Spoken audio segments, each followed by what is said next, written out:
I am incredibly grateful for the vote of confidence that the board has shown. For years, Ian Roberts, who purports to be Dr. Ian Roberts, holder of a PhD in education, thought he was so clever, he managed to outsmart the American system as an illegal immigrant from Guyana, who perpetually capitalized on loopholes. Well, joke's on him because it was the final straw that broke the camel's back. You guess right. He didn't see it coming. How did he get away with it? Did systems fail or were they complicit? Welcome back to the Final Takeaway podcast. If you're new here, pull up a chair, grab a drink, coffee, tea, or maybe something stronger, because today's episode will have you side-eyeing the entire immigration and hiring system like, wait, how did that happen? We're revisiting the jaw-dropping story of Dr. Ian Roberts, yes, that Ian Roberts, the former Des Moines Public Schools superintendent who built a resume that looked too good to be true, because it kinda was. After digging deeper into his background, several news outlets reported that Roberts did not complete his doctoral studies required to officially receive his doctorate.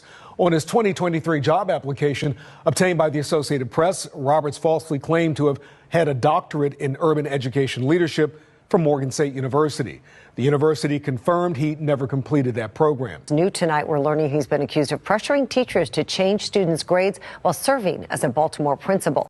But now, the plot has thickened. Roberts has been hit with new federal charges for unlawfully possessing firearms as an illegal alien and lying on his I-9 employment form.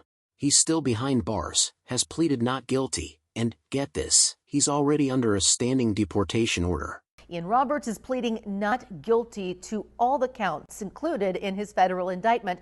That's according to online court documents. Roberts faces 2 charges, one for possessing a firearm as an illegal alien and another for falsely stating he was a U.S. citizen. So today, we're asking the question everyone's thinking: how did he pull this off for so long, and did the system quietly help him do it? Let's rewind for a second, because about 4 weeks ago, this story broke harder than a plate at a loud Caribbean Sunday lunch. Dr. Ian Roberts, once hailed as a rising education leader, was exposed as someone who allegedly entered the U.S. illegally, climbed the professional ladder under false pretenses, and may have been involved in a web of fraud and identity manipulation inside the Des Moines School District.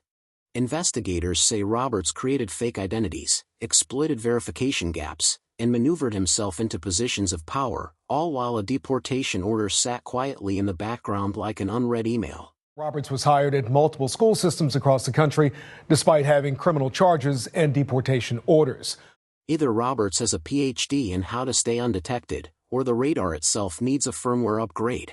To really understand how this unfolded, you've got to go back to where it all started: Guyana, a small South American country known for its mix of cultures, cricket, and citizens chasing opportunity abroad. Roberts reportedly came to the U.S. illegally years ago on a B-1B2 visitor's visa. He kept a low profile at first. Odd jobs, quiet lifestyle. But somewhere along the line, he went from blending into playing the system. He allegedly used fake documents, changed names, and eventually worked his way into education leadership. And not just any job, he was running one of Iowa's biggest school districts. This wasn't fake it till you make it. This was fake it while you make payroll. So how did the illusion finally break? Not with a bang, but with a background check. During an internal audit tied to a school financial irregularity, discrepancies in Roberts' records caught the attention of federal authorities. When ICE dug deeper, they found more than just identity issues. They found a trail of false documentation, a pending deportation order, and eventually, firearms that Roberts allegedly wasn't legally allowed to possess. Those discoveries triggered a full-blown investigation involving both the Department of Homeland Security, Immigration and Customs Enforcement, and federal prosecutors. Imagine peeling back an onion, except instead of tears, you get indictments. Here's what the current picture looks like. And trust me, it's not pretty. Scene 1: Identity fraud and forgery. Roberts allegedly built multiple identities over time, complete with fake social security numbers, driver's licenses, and employment records. Investigators say he used these to apply for jobs, secure housing, and even access benefits. He wasn't just in the system, he hacked it. Like a one-man IT department with a secret identity. Scene 2: Financial crimes and school fraud. Authorities believe Roberts may have been tied to fraudulent vendor accounts within the Des Moines school system, essentially, moving money where it didn't belong. It's like someone left the cookie jar open and then wondered why the crumbs led straight to HR. If we knew what we knew now, he would never have been hired. Scene 3: Immigration violations. Roberts overstayed his permitted stay, dodged ICE detection for years, and ignored a standing deportation order. He allegedly moved across states, exploiting gaps in enforcement. By now, this guy had more addresses than a traveling reggae band. Thank you for the one person who clapped for me. I appreciate you. I will pay for drinks at happy hour. Scene 4: New federal charges, the firearm and I-9 twist. Here's the big development. Federal prosecutors have charged Roberts with unlawfully possessing firearms as an illegal alien and lying on his I-9 employment form. That's the document you fill out when you're legally authorized to work in the U.S. Both are serious offenses under federal law.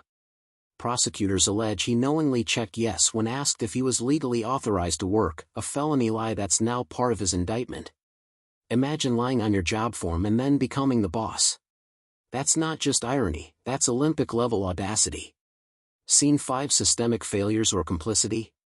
So, how does someone with a deportation order, false identities, and now federal gun charges end up as a superintendent? Some say it's pure bureaucratic failure, disconnected systems that don't talk to each other. Others say it hints at something deeper, willful negligence or even quiet complicity. Because it wasn't one missed flag, it was a whole collection of them.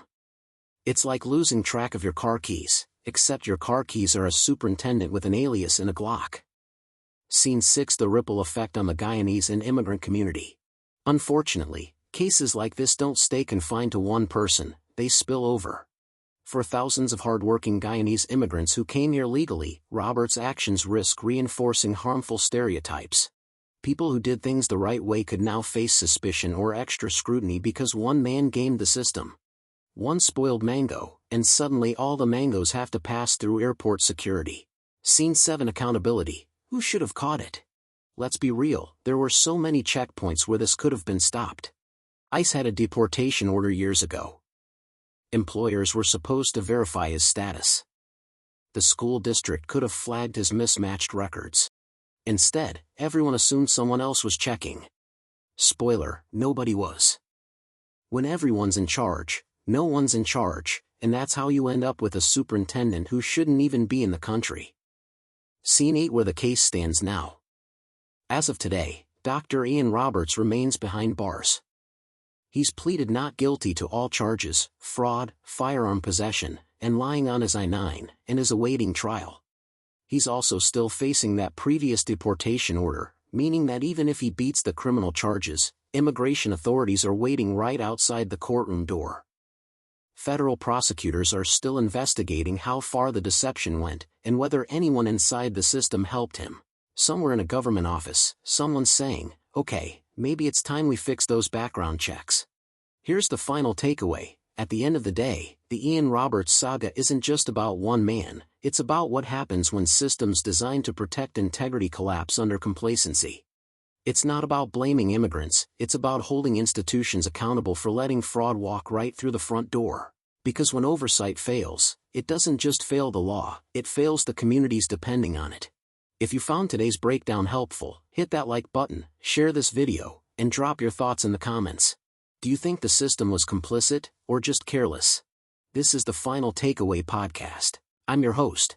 As always, stay tuned for what's coming up next.